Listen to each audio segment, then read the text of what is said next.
Hello and namaste everyone. This is Srijana Tamarkar and welcome back to my channel.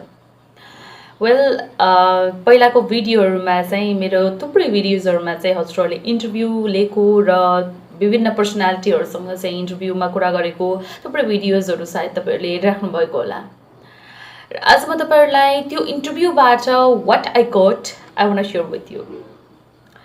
So especially मेरो हरेक कदममा चाहिँ हरेक प्रोग्रामहरुमा चाहिँ मेरो युथलाई फोकस भएर चाहिँ मैले प्रोग्राम बनाइरहेको हुन्छु because youth are the main builders of the nation. They are the future generation of nation. तर फ्युचर जेनेरेसन हो तर धेरै कुराहरु फेस गर्नुपर्ने हुन्छ। स्पेशली हामी त्यो एजको कुरा गरिरहेका छौं जहाँ चाहिँ सबैजनाले चाहिँ करियरको लागि चाहिँ फोकस भएर करियर के छ के सोचिरहेको छौ, अब त बिहा गर्ने बेला पनि भयो, अब त तिम्रो करियर सेटअप गर्ने बेला भयो, अब त सेटल हुने बेला भयो। सो यो क्वेशनहरु म्याक्सिमम फ्रिक्वेन्टली आइरहने हाम्रो एज रहेको छ 20 to 30 को एज। यो 20 देखि 30 वर्षसम्मको जुन एज रहेको छ यो एजमा धेरै कुराहरु चाहिँ चेन्जेस भइरहेको हुन्छ। कसैले तपाईले देख्नुहुन्छ कि कसैले चाहिँ राम्रो बिजनेस चाहिँ सेटअप गरेर उ चाहिँ पुरै सेटल भइसकेको छ and you begin to think about that. आफूले सोच्न थाल्नुहुन्छ कि ला मेरो चाहिँ के छ, यु बिगिन टु प्यानिक। अब के गर्ने त, अरु त सेटअप भइसक्यो, मैले त केही गरेको छैन, मेरो त लाइफमा मैले कुनै करियरको एउटा स्टार्टिङ पोइन्ट पनि मैले पत्ता लगाउन सकेको छैन। अरु कसैले चाहिँ के गरिरहेको हुन्छ, अब अरु मजाले सेटल भइसकेको हुन्छ and that point you begin to think that म त के रहेछु र यो लाइफमा। सो लाइफमा जन्मिनु इजी छ, we celebrate so many birthdays, तर जब यो पोइन्ट आउँछ नि it will hit you hard. गाह्रो हुन्छ, मनमा चिसो पस्छ अरूले केही राम्रो काम गरेको देख्दाखेरि।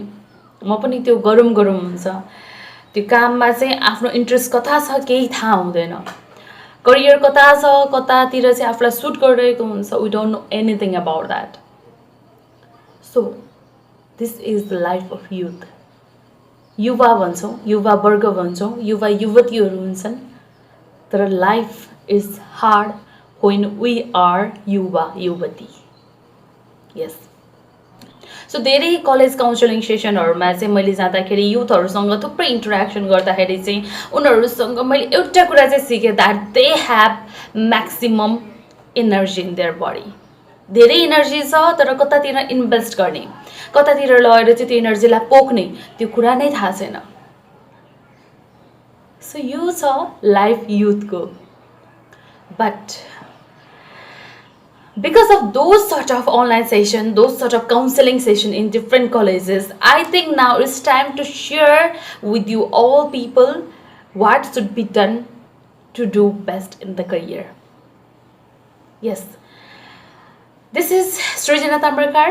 I am a program presenter at National Television, Custom Television, and I am a teacher in Little Flower School. I am a BSc Microbiology graduate and now I am pursuing my Masters of Business Studies.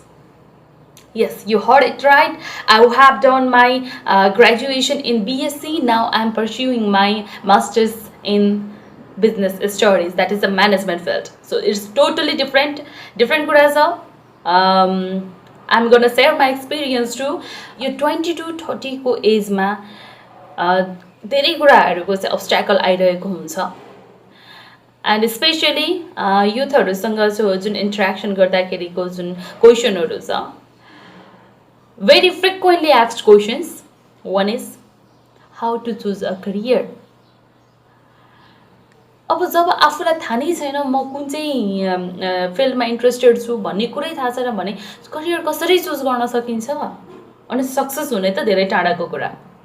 Second question, how to be successful in that career. Okay, first one question को बारेमा हामी discussion गर्छौं फर्स्टमा, then after will go to second question. The first question is how to choose a career. In career talk with Srijana यो चाहिँ हामीले interview लिएको थियौं। यो करियर टक विथ सृजनामा चाहिँ थुप्रै टिचरहरू हुनुहुन्थ्यो, थुप्रै डिनहरू आउनुभएको थियो, थुप्रै पर्सनालिटिजहरू आउनुभएको थियो। उहाँहरूसँग चाहिँ इन्टरेक्सन गर्ने मैले अवसर पाएको थिएँ करियर टक विथ सृजनाबाट। And from that interview I got to know about varieties of field, र त्यहाँ चाहिँ के हुन्छ, स्कोप के छ भन्ने बारेमा पनि थुप्रै कुराहरू जानकारी पाएँ। So first thing I want to say is that how to choose a career भन्दाखेरि तपाईँले फर्स्टमा यदि तपाईँ डिटर्मिन्ड हुनुहुन्छ भने I want to say you a trick that is choose your 3 priority list. तपाईँको लाइफमा तपाईँलाई एकदमै इन्ट्रेस्टेड लागेको सब्जेक्टहरू, स्पेसली मैले +2 सम्मको कुरा गरिरहेको छु किनकि +2 भनेको अहिलेको स्कुलिङ टाइम नै रहेको छ। आफ्टर स्कुल अब कुन चाहिँ करियर चुज गर्ने त, कुन चाहिँ सब्जेक्ट चुज गर्ने, that is the major thing. किनकि +2 पछि तपाईँले जुन सब्जेक्ट चुज गर्नुहुन्छ that will be determining your future career. र हामी एउटै कुरामा स्टक हुन्छौँ कि सानैबाट हामीलाई चाहिँ एउटा निर्देशन रिकमेन्डेसन दिएको हुन्छ कि that you should be a doctor, a engineer or something else है, यो कुरा चाहिँ भइरहेको हुन्छ। But breaking that chain I think now it's time for you to think about your self.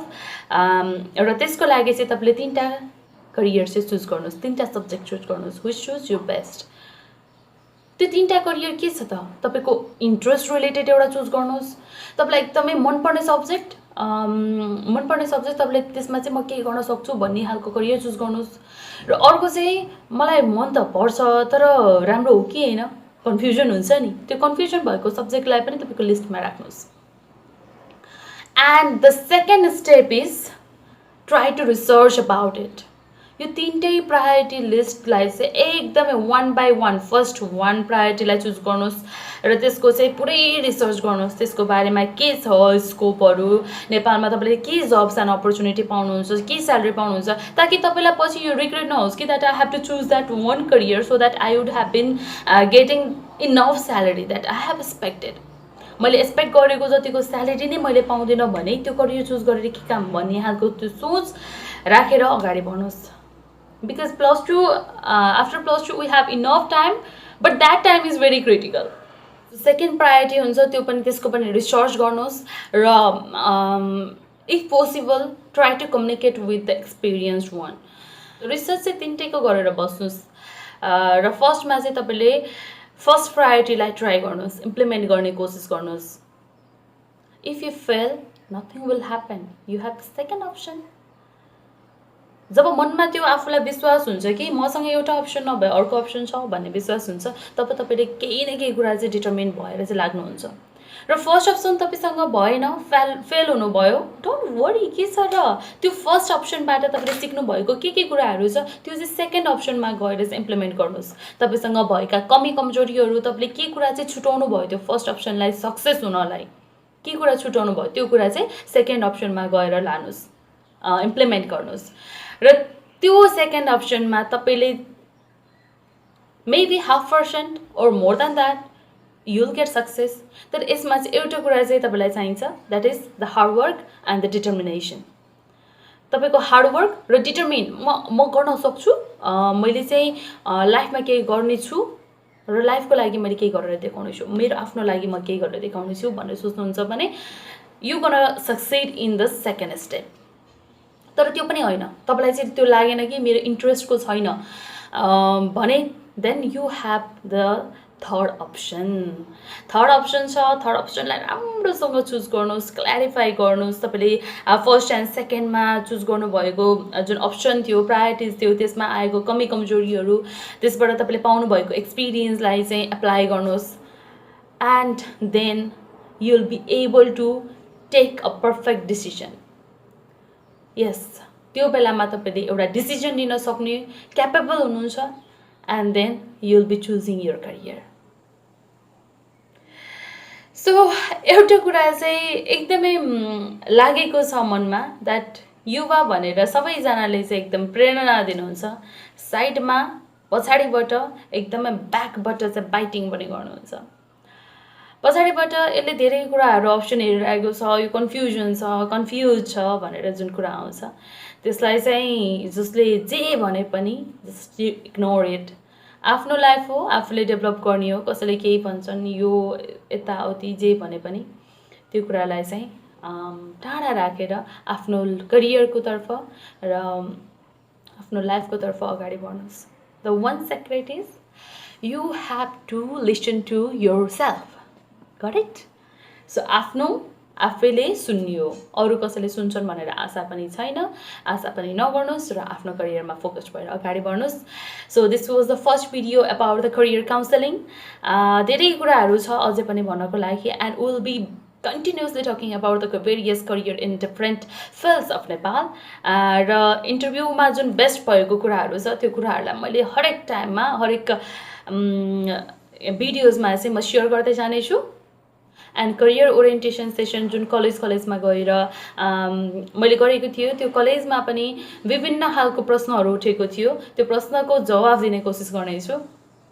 So stay tuned and don't forget to like, subscribe to my channel Versatile Creations, and we'll be back with the next video tutorial about the career counseling. And also comment which career you want to get succeed in and what are the questions that you want to know about. Thank you.